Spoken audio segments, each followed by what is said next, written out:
अमोल कोल्हेंच्या विरोधात उमेदवार देणार आणि शिरूर लोकसभेची जागा जिंकणारच अजित पवारांचं खुलं चॅलेंज। तर आता निवडणुका जवळ आल्यानं यांना पदयात्रा सुचते अजित पवारांची टीका। एक कलावंत आहे, माझ्या सिनेमावर परिणाम व्हायला लागलेला आहे। मी काढीनेमा तर अजिबात शिवाजी महाराजांच्यावर असला तर ते चालला नाही। त्यांना आता उत्साह आलाय, निवडणुका आल्यात ना जवळ, त्याच्यामुळे एक एक पदयात्रा विदयात्रा, कोणाला संघर्ष यात्रा सुचते, कोणाला पदयात्रा सुचते। मी चुकत असतानाच अजितदादांनी कानउघडणी करायला हवी होती। आता शिरूर मतदारसंघात त्यांना तळ ठोकून राहावं लागत असेल तर ही माझ्या कामाची पोचपावती।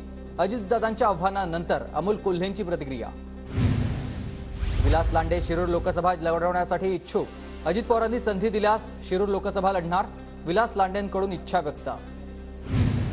प्रत्येकाला निर्णय घेण्याचा अधिकार, आज कुणी काही केलं असेल तर त्यावर देखील तक्रारीचं कारण नाही। अजित पवारांच्या बंडावरील वक्तव्यावर शरद पवारांचं उत्तर। लोकसभेच्या 40 जागांवर महाविकास आघाडी जिंकणार, संजय राऊतांचा दावा। लोकसभेसाठी ठाकरे गटातील 2 ते 3 जागांची अदलाबदल होऊ शकते। लोकसभा आणि विधानसभेसाठी जागा वाटपाचा फॉर्म्युला निश्चित, ठाकरे गटाचे खासदार विनायक राऊत यांची माहिती। विरोधकांकडे पंतप्रधान पदासाठी मोदींविरोधात कुणाचा पर्याय, अजितदादांचा सवाल। कुणी सोबत येत नसल्यास लोकसभेच्या 48 जागा स्वबळावर लढणार, वंचित बहुजन आघाडीच्या प्रकाश आंबेडकर यांचा निर्धार। प्रकाश आंबेडकर आणि आमच्या भूमिकेमध्ये फरक नाहीये। प्रकाश आंबेडकरांसोबत जागावाटपासंदर्भात चर्चा सुरू आहे। लवकरच महाविकास आघाडी आणि वंचितच्या नेत्यांची बैठक होणार, संजय राऊतांची माहिती।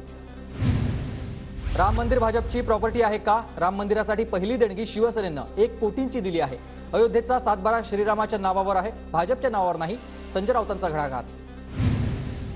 रामलल्लावर कडवट हिंदुत्वाचा अधिकार, अयोध्येच्या 7/12वर समस्त हिंदू समाजाचं नाव, नितेश राणेंचं संजय राऊतांना उत्तर। सरकारनं राज्याची तिजोरी साफ केली, तिजोरीकडे लक्ष जायला नकोय म्हणूनच 2 समाजात भांडण लावली, विजय वडेट्टीवार यांची राज्य सरकारवर टीका। ठाकरे गटाचे आमदार राजन साळवींच्या कुटुंबियांना एसीबीची नोटीस, राजन साळवींचे भाऊ, वहिनी आणि पुतण्याला एसीबीची नोटीस। सुधाकर बडगुजर यांच्यासह 19 जणांची आज पुन्हा चौकशी, सुधाकर बडगुजर वकिलांसह पोलिसांच्या प्रश्नांची उत्तरं देणार। कोल्हापूर जिल्ह्याच्या राजकारणात नवीन गट्टी, पोलीस दलाला हस्तांतरित केलेल्या वाहनांच्या सोहळ्यासाठी धनंजय महाडिक आणि हसन मुश्रीफ बनलेत सारथी। जळगावच्या ठाकरे गटाच्या जिल्हा प्रमुखांचा पदाधिकाऱ्यांसोबत शिंदेंच्या उपस्थितीमध्ये शिवसेनेत प्रवेश। दिल्ली पोलिसांच्या स्पेशल सेल आणि एनआयएकडून 3 इसिस दहशतवाद्यांना अटक। चंद्रभागेतील अवैध वाळू उपशाविरोधात वारकरी संप्रदाय आक्रमक, चंद्रभागा वाळवंटाची पवित्रता जपण्यासाठी वाळवंट मिलीमीटरच्या ताब्यात देण्याची मागणी। लासलगाव कृषी उत्पन्न बाजार समितीमध्ये कांद्याच्या बाजारभावामध्ये 60% घसरण। राम मंदिर सोहळ्यासाठी मुस्लिम तरुणीचा मुंबई ते अयोध्येचा पायी प्रवास। गोव्यातील श्री ज्ञानेश्वर माऊली वारकरी संप्रदायाकडून पंढरपुरात स्वच्छता मोहीम। अमरावतीच्या मोजरीतील युवकानं 500 झाडांची संत्रबाग तोडलेली आहे। जळगावच्या साक्रीमध्ये कांदा पिकात शेतकऱ्यांना सोडल्यात मेंढ्या, कांदा 3 रुपये किलो, त्यात कांद्यावर अनेक रोगाचे प्रादुर्भाव होत असल्यानं शेतकऱ्यांचा हा संताप। सोलापूर जिल्ह्यात सोयाबीनच्या दरात मोठी घसरण, सोयाबीनची आवक मंदावली।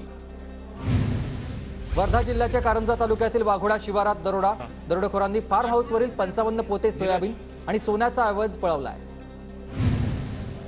विद्युत रोषणाईने उजळला पंढरीचा भक्ती मार्ग, विद्युत रोषणाईमध्ये श्रीकृष्ण अवतार आणि महादेवाची प्रतिकृती। मुंबईच्या सिद्धिविनायक मंदिरात सोन्याच्या अलंकारांचा लिलाव, सोन्याच्या गणेश प्रतिमा, लॉकेट, मोदक यांचा लिलाव। आष्टीचे माजी आमदार भीमराव धोंडेंकडून बीडमध्ये कृषी प्रदर्शनाचं आयोजन। कोल्हापुरातील यशवंत सहकारी बँक निवडणुकीच्या मतपेटीमध्ये आढळलेत ताईत, अंगारा माखलेल्या ताईतावर उर्दू असा उल्लेख। राज्यात नववर्षात पाणी टंचाईचं संकट गंभीर होणार, छोटी मोठी धरणं मिळून राज्यात केवळ 63% पाणीसाठा उपलब्ध। शिर्डीत साईबाबांच्या दर्शनाला भाविकांची अलोट गर्दी, सलग सुट्ट्यांमुळे भाविकांचा साई दर्शनाकडे कल। देशभरात कोरोना रुग्णसंख्येत वाढ, एका दिवसामध्ये कोविड-19ची 656 नवीन प्रकरणे समोर, उपचाराधीन रुग्णांची संख्या 3742 वर।